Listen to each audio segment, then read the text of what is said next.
Alam niyo na ba? Hindi pa. Ano ko ba nasabi? So, review muna tayo. Yung unang introduction natin is all about reflecting the Lord Jesus Christ. Una nating lesson ay the way you talk. Next, the way you dress, the music we listen to, the movies you watch, and then itong pang-5, the people you hang out with. Ang ating main verse, let's pray na bumalik ng ating projector, ay laptop na. Bad company corrupts good moral or character, according to 1 Corinthians 15:33. So habang hinihintay natin yung laptop, mag-start muna tayo sa 2 Corinthians 6:14. Sabi na, do not be unequally yoked together with unbelievers. For what fellowship has righteousness with lawlessness, and what communion has light with darkness? Sinong gustong mag-share or insight about 2 Corinthians 6:14? Meron ba? Sabi kasi ako, to be honest, ang tagal ko bago ito na-intindihan mabuti. Sabi lang ko na sinasabi na sinabi yun, equally yun, pero yung mismong verse, kung na-intindihan natin, di ba? Ano ba yung yoke? Bakit ito ba yung sa egg? Egg yolk? Ito ba yun? O ibang klaseng yoke ba ito na tinutukoy sa Bible? Bakit do not be unequally yoked together with verse? Wala pa rin. Wala. Nagano pa rin? Okay na. Sige, let's continue. So again, 2 Corinthians 6:14, sabi, do not be unequally yoked. And do not be unequally yoked. Parang brain ano to parang pag inisip mo, do not be unequally. Huwag kang maging hindi equal. Diba? Nakuha nyo? Parang ang sasabihin nyo, do not be equally. Huwag kang maging equal. Diba ganun dapat? Diba? Parang do not be equally. Bakit do not be unequally? Hindi ba okay yun? Unequal kayo? Pero malaking factor dito, yung maintindihan natin, ano ba yung yoke na tinutukoy dito? A yoke is a wooden bar na mayroong loops na ginagamit ito sa mga animals. Sa animals, parang sa kalesa. Diba? Nakakita na ba kayo ng kalesa? Oo. So again, a yoke is a wooden bar with loops at either end, nakafit sa neck ng two animals na nagtatay sa kanila together para mag-function sila as one, para magtulungan sila. At yung mga kalesa na dalawa yung course. So parang ganun yung ating ina-example dito. And sa Bible, usually oxen yung ginagamit. Yun yung ginagamitan nila. So ngayon, nagpo-function sila as one. Kapag equal, kumbaga, pag yung isang animal ay pandak at yung isa matangkad, anong mangyayari doon? Unfair, di ba? Hindi balanse.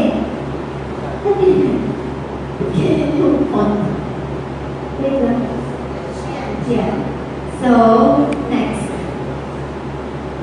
So, the weaker or shorter animal would walk slower than the taller or stronger one, so may trouble. Kapag yung animals unequally yoked, hindi nila mapuperform yung task. Hindi nila yun madadala ng maayos. Kaya, pag unequally yoked, hindi sila pantay, hindi sila pareho.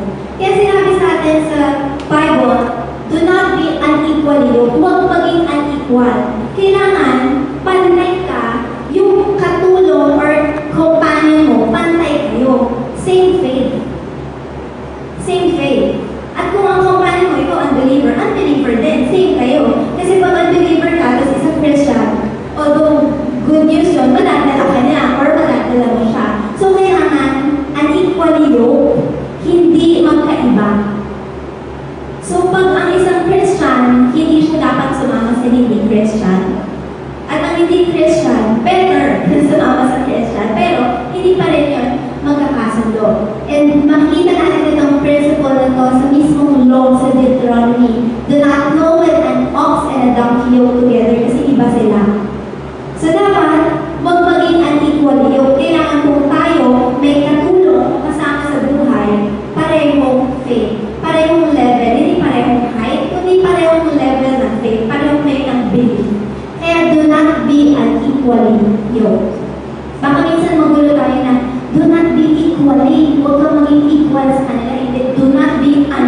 equally.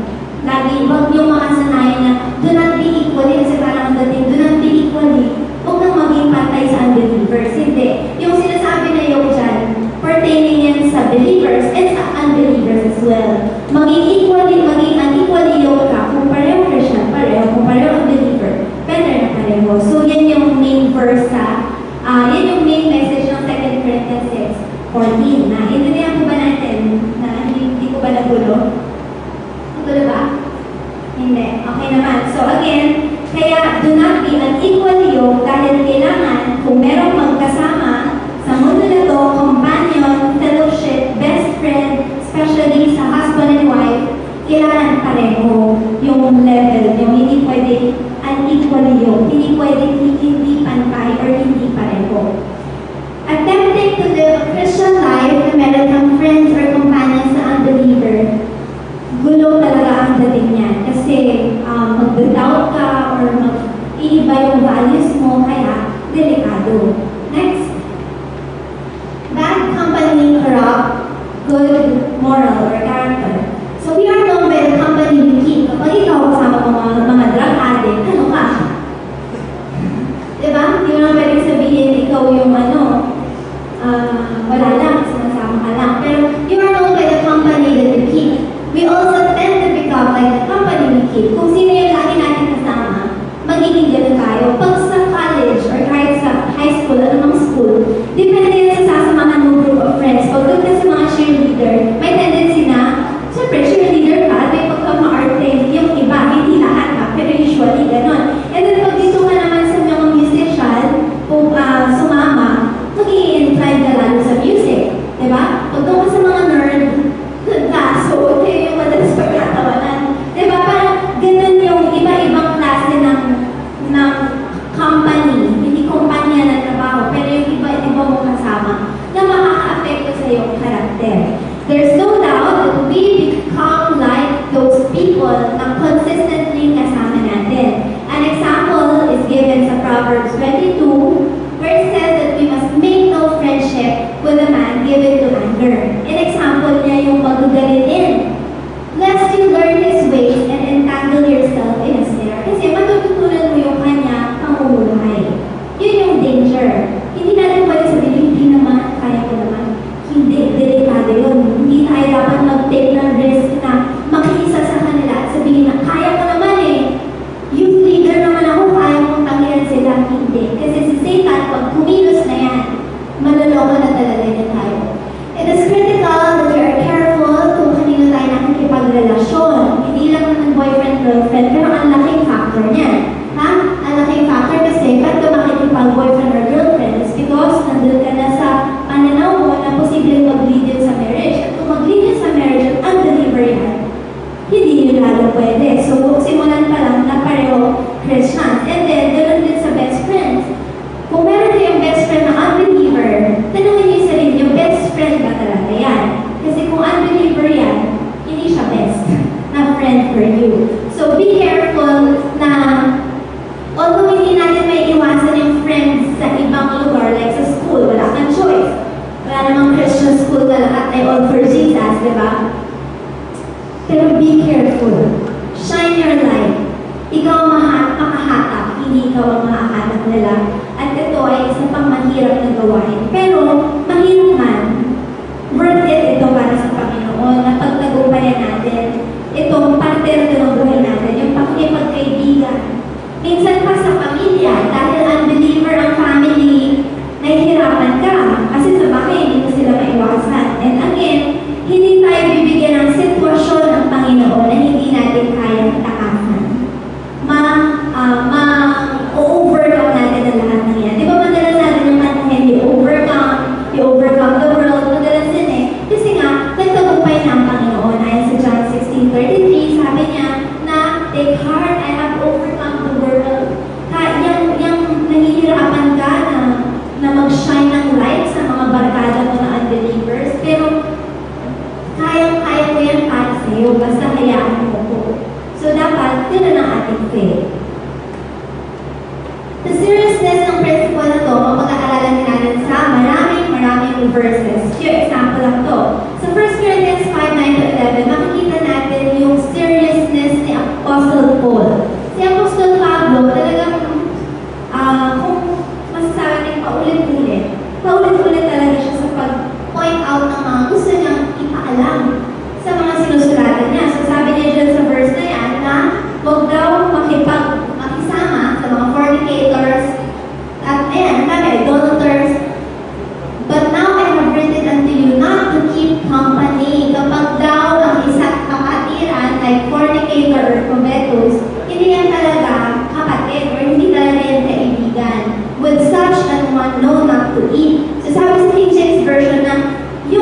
Sinabi na, hindi ibig sabihin, kung pag sa Jollibee, huwag kayong kumain magkasama, hindi. Pero, yung eating kasi, it's a form ng communion eh, parang gano'n. So, yun yung sinasabi sa atin na huwag ka makikipag-isa sa kanila. Na same level kayo, na, oh, importante kita, sige, mahal kita, no matter what. Hindi.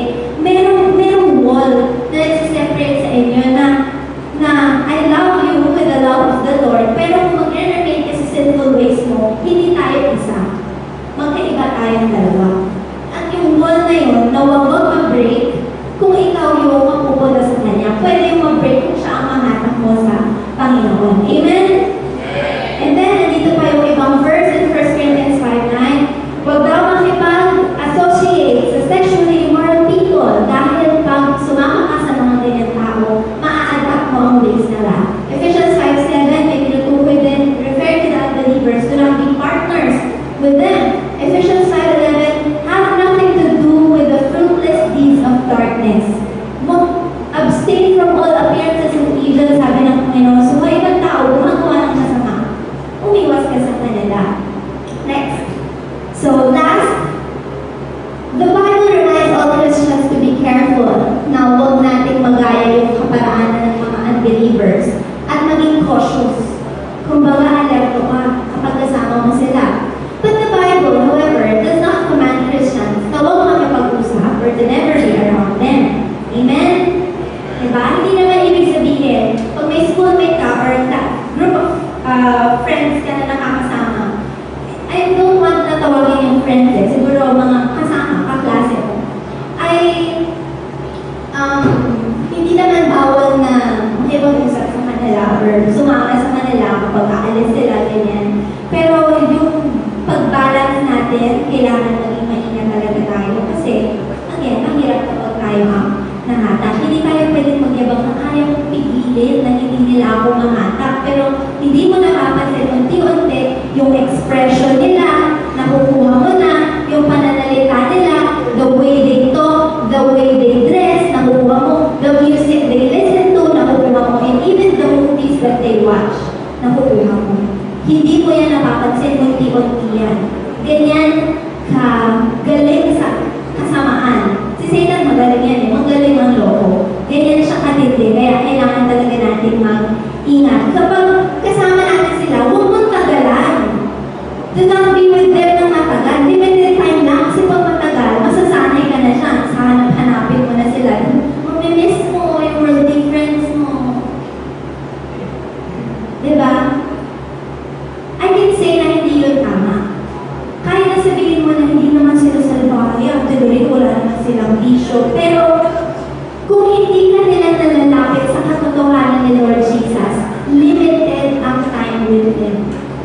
Hindi mo talagang pwedeng sabihin na hindi naman sila masyadong salbahe. Kasi nga si Satan, iba siyang manloko. I'm not saying na dito ano yung mga friends nyo sa school, hindi ganon ang pinapapit ko. Extra ingat lang. I'm not saying na huwag nyo silang lapitan. Pwede nyo silang lapitan, pwede nyo silang samahan but for a limited time na. Pwede kayong magkaroon ng care and love for them dahil si Lord Jesus ganyan sa lahat. Pero make sure na nasa tama yung pag-ibig mo sa kanila. Hindi pag-ibig na kukonsintihin mo, sige okay lang yan. Hindi ganun ang klaseng love. So gusto natin na maakay sila sa Panginoon. Next, so as we end, the Bible teaches us na huwag magkaroon ng fellowship, pakikipag-isa sa unbelievers. Pero hindi nga tayo nire-remind na bawal makipag-usap. However, spending time to be with them where para ma-share yung gospel ni Lord Jesus. Amen ba? Amen. Huwag tayong tamarin, huwag mahiya. Kasi, ikakahiya rin tayo ng Panginoong Jesus sa harapan ng kanyang Ama.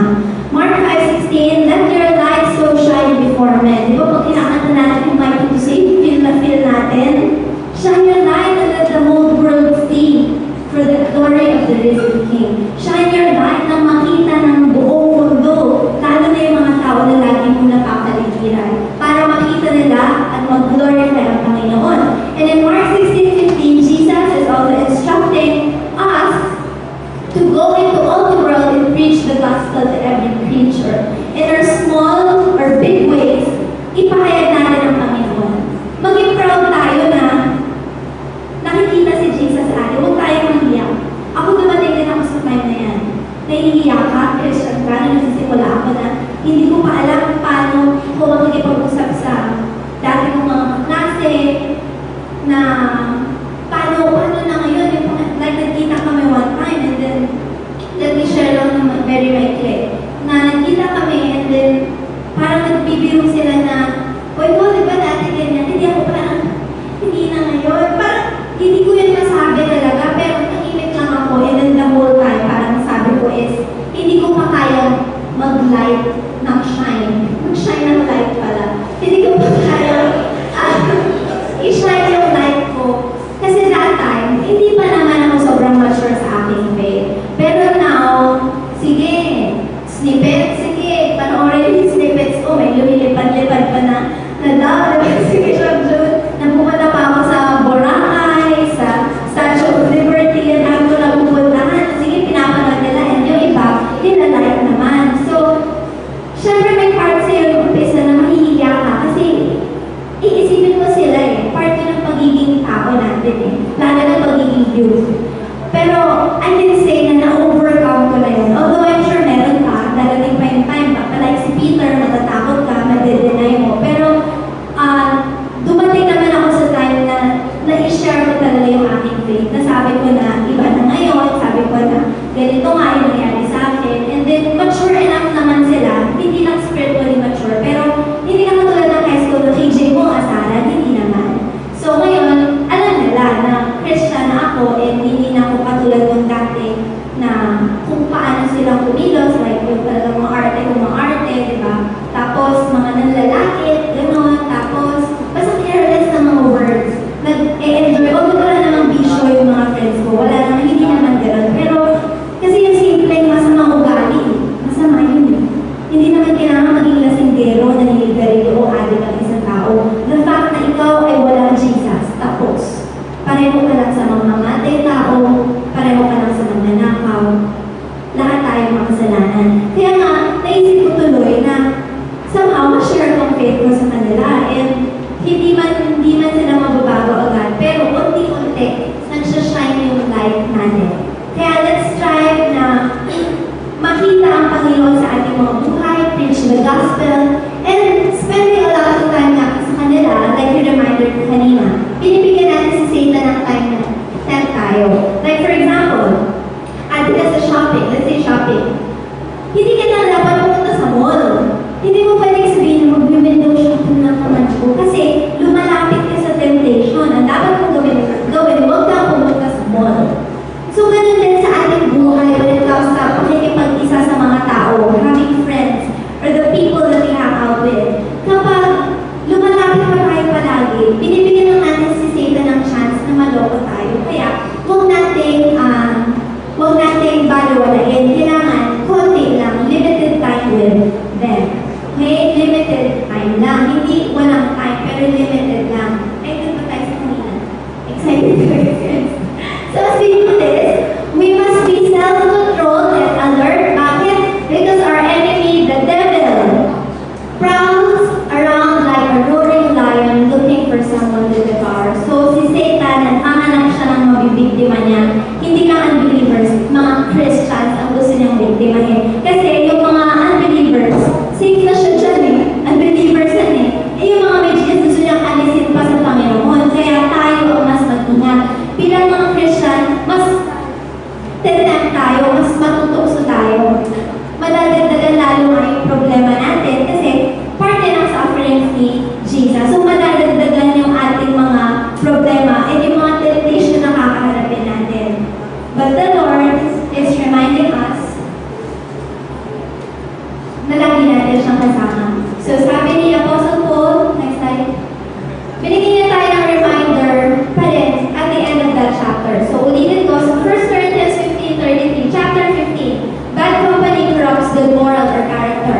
Pero hindi siya natapos doon. In verse 58, sabi niya, therefore, my dear brothers and sisters, it's the same way na sinasabi ni Apostle Paul sa atin, stand firm, let nothing move you.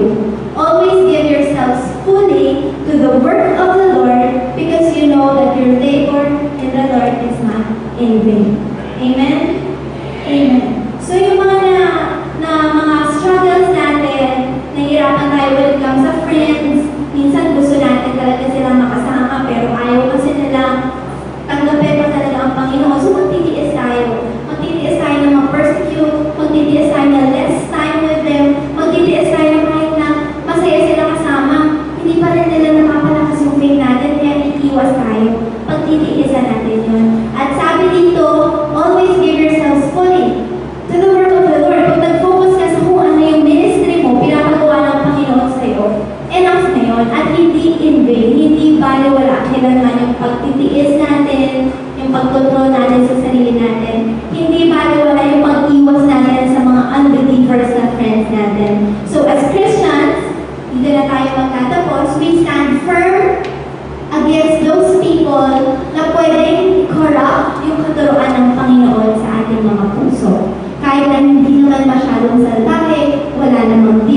hindi yan Kristiyano, the people that we hang out with, hindi dapat sila kasama. Amen po ba? Amen. So I hope na marami kayo natutunan dito sa 5 parts na pinag-aralan natin. Medyo naubos ng aking boses. Praise the Lord. Tamang-tama since tapos na tayo. Palakpakan natin. As we end, sakto ay 6 o'clock. Bago tayo mag-closing remarks and song, tuloy